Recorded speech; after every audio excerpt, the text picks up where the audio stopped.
So, Perry, it's been a minute. It has. Was I absent and then you were absent, or was there a week there where we were together in the middle? I genuinely can't remember. I think I was absent and then I think you were absent and then I was absent, but my brain is complete mush, so I don't know. Yeah, things have been busy. You were at like a cybersecurity conference last week, right? Yeah, before. The company that I work for has an annual user conference called K4Con, and I was there and I was fully busy the entire time. It was 3 book signings and then 4 presentations, I think, over a 2.5 day period of time, and then a couple of recording sessions as well for different videos that we're doing. Yeah, it was that. I don't remember anything. Yeah, so that's an absolute blur. Kind of like the pace of AI development right now. I wanted to catch up. Yeah, exactly. I've been thinking a lot about that comment we got about needing to be more skeptical. And it's really been in my brain, not in like a negative way, but in the sense of like, when I'm looking at what's going on in the field of AI, I've been trying to investigate like, what am I looking for? When I express that like I'm excited by something or think something is cool, like, what am I actually putting out there? Because I worry that sometimes, like talking about the Quake video game that I covered in the last episode, how it's like barely really a game and it is kind of slop. Right. A lot of people really like hated on that. And for me, what I thought was cool was the underlying technology. So I guess I wanted to talk a little bit about like what you are excited about in regards to AI. Like when you approach the subject, like what is it that tickles you? That's a really good question. I think for me, it sounds similar to the way that you're thinking about it. Is like, I don't need a full-fledged, absolutely cool thing to land in front of me. For me, if it's directionally pointing towards a future that has a lot of the issues that I see in version 1 potentially solved, then that's really cool. Because I think it's Marcus Brownlee was the one that really started saying, and then everybody picked it up, is like, the version you see today is the worst version that's going to exist. And I remember like 2.5 years ago, seeing the first versions of text to video. I should probably actually pull that up now that we're talking about it. The Will Smith eating spaghetti stuff, right? That's the stuff that wedged in my brain as like what AI generated content is. And I know we've like far surpassed that, but I think that lives in my brain as a special little era. And that like free, unrestrained creative weirdness that was going on before the AI sort of bubble has begun forming and all of that. That was an era that I think is what sparked my interest. And yeah, I approach it the same way of like, what is technologically possible versus what wasn't. Yeah, there it is. Hang on, I'll be quiet so that your video gets big. That's just horrible stuff, right? Because it's a malformed Will Smith. You actually see like Shutterstock logos imprinted into it because of a lot of the training data. And it's just absolutely horrifying. And then you'll see it. He's in a bathtub of marinara sauce. I did not preview this video. Oh, okay.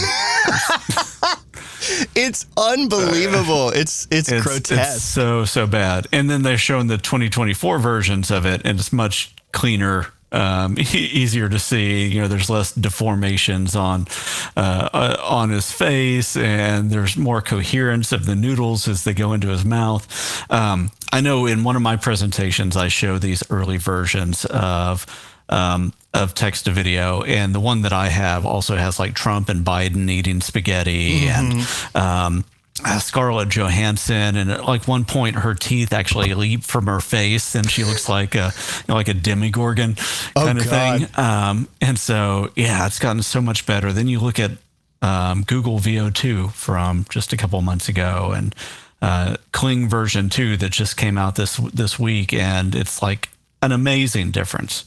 And it's crazy that like this was just straight up not possible not that long ago, and like the advancements are pretty rapid. And an observation I've seen a few people make though is that it kind of like the Pareto principle, the 80-20 sort of rule, right? Of that like we got 80% of that progress in a very short span of time from when those first things dropped to now. But it seems that in like the last year or so, the sort of rate of improvement and progress has been slowing down. Yeah. And I've seen that too in that. Oh, yeah.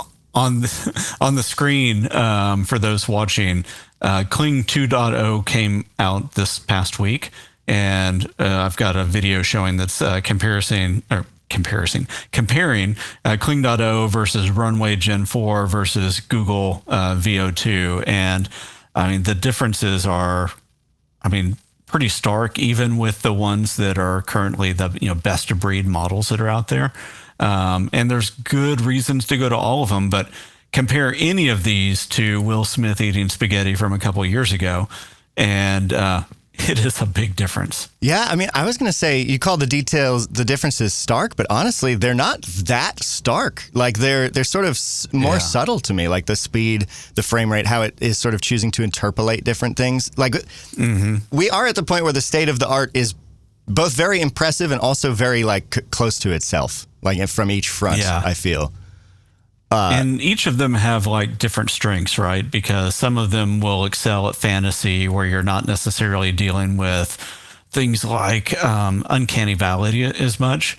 And then some of them are really good at the physics of people walking, where you feel the weight of how they step, and all that is, way better than we would have seen before. Because for a while, a lot of these suffered from the whole thing where like over here on this one with the Kling, you see the horse, as it's going, you feel the physics of that different than in Google VO2. And a lot of these want to slow things down versus keeping them at speed. Yeah. And I think once you start getting that, world physics right, things become way more believable, even when there may be issues with some of the person that's being depicted, because it's going to go under your radar. You don't have 3 or 4 different flags going on. There's only so many details that you'll really cue in on mentally. And I think the speed does help mask a lot of them, because when everything is slow, AI has this tendency to feel floaty and dreamlike. Like early CGI, right? Yeah. It just felt too floaty. And so those kinds of breakthroughs definitely are the sort of things that I find interesting. But I'm not interested in this future that I feel like all of the investor types talk about, which is all content you could ever want generated at your fingertips. I don't feel like that. Right. That doesn't appeal to me at all. And I feel like all the talk about that is a little bit dumb, because I feel like it's fundamentally misunderstanding what makes stories good and what makes stuff that you consume, artistic pieces and narratives, good. No matter how good you can get at replicating sort of the artifice of that and the frame of that, the intentionality behind it won't ever really be there. And so I feel like that's weird to fight against, because at the same time that I'm excited by all these tools, it seems like most of the people making them and talking about the future of them are talking about that. Yeah. Well, it comes down to how do you want to commercialize it, right? So if you can cut out a lot of the work, then you have a perceived value that you can monetize. So it makes sense from a monetization standpoint. For me, what I really like about it is the ability to have a creative partner. So something to iterate with, or with a large language model to brainstorm with, or to get to 3 or 4 versions that's trying to conceptualize maybe an artistic idea. And I can go, all of those are still not right, but this one's kind of the best. So let me iterate on that a little bit. Yeah. And being able to externalize I think that's where the value is. Yeah. Yeah. Anybody that just takes the first output, I think, is missing the point for how these help. Yeah, but I think that that's a lot of what we're pushed to think of the point of it being. The CEO of Suno, when he came out and said that, I don't think most people enjoy the process of making music, which was the most insane, out of touch thing I've ever heard. I wish that those types weren't the ones steering and leading these things, but so is the world we live in, I guess. That person's never been in a garage band, right? Where it's just all about the community and all about the iteration and discovering the way that it works. And you can do that with Suno as well. Yeah. Oh yeah, you can. It's and that's the thing, is that these tools, you totally can use them to make cool artistic things and be in the process. But all the people at the heads of them seem to think nobody wants the process. They want the commercially monetizable result.